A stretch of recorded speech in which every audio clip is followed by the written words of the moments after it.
పిఠాపురంలో తన మేనమామ జనసేన చీఫ్ పవన్ కళ్యాణ్ గెలుపు కోసం సినీ హీరో సాయి ధరమ్ తేజ్ నిర్వహించిన ప్రచారంలో ఉద్రిక్తత చోటు చేసుకుంది.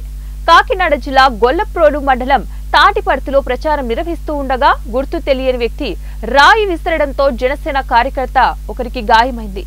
తాటిపర్తి గ్రామానికి చెందిన నల్లల శ్రీధర్ అనే జనసేన కార్యకర్త తీవ్రంగా గాయపడ్డారు. దీంతో తాటిపర్తిలో కొద్దిసేపు ఉద్రిక్తత వాతావరణమే నెలకొంది. వైసీపీ వాళ్లే ఈ దాడి చేశారని జనసేన కార్యకర్తలు ఆరోపించారు.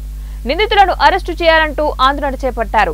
దాడికి ముందు సాయి ధరమ్ తేజ్ తాటిపర్తికి వస్తున్నారని తెలిసి జన సైనికులు స్థానిక గచ్చాలమ్మ కూడలికి చేరుకుని పవన్ కళ్యాణ్ కు మద్దతుగా నినాదాలు చేశారు. అయితే అక్కడికి సమీపంలోనే ఉన్న వైసీపీ మద్దతుదారులు జగన్ అనుకూల నినాదాలు చేసినట్టు తెలుస్తోంది. ఈ పరిస్థితుల మధ్య తాటిపర్తి కూడలిలో మాట్లాడిన సాయి ధరమ్ తేజ్ అక్కడి నుంచి చినజగ్గంపేటకు వెళ్లారు. అక్కడ మాట్లాడి తిరిగి వెళ్తున్న సమయంలో తాటిపర్తిలో వైసీపీ శ్రేణులు జగన్ అనుకూల నినాదాలు చేయడంతో పాటు టపాసులు పేల్చినట్టు తెలుస్తోంది.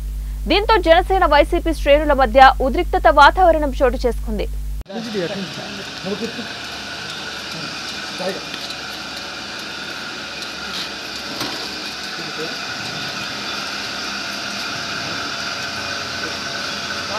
गणेश पोटकोर अलग आ गए।